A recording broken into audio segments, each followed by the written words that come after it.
Now we can click Get Path to save the parameter settings. But if we need to revise the parameters of file output, then we need to revise first. We can see that the printing temperature is 230 degrees Celsius now. Let's revise it to 235 degrees Celsius for instance. Close this window of file output. Click Get Path to save all the parameter settings and revisions.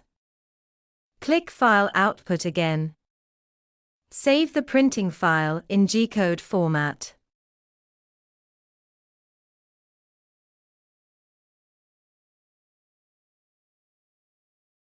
Click OK.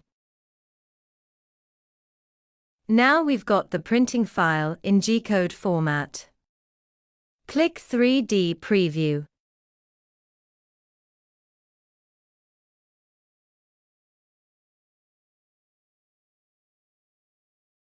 There are 3 different colors here, because we set Extruder 1, Extruder 2, and Extruder 3 in the color switch.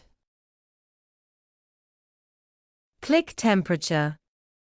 We can see that the printing temperature has been revised to 235 degrees Celsius for Extruder 1 and Extruder 2. Regarding 0 degrees Celsius, it refers to Extruder 3. This is a 3D preview from Prusa Slicer, and Extruder 3 is not available for Prusa's 3D printers.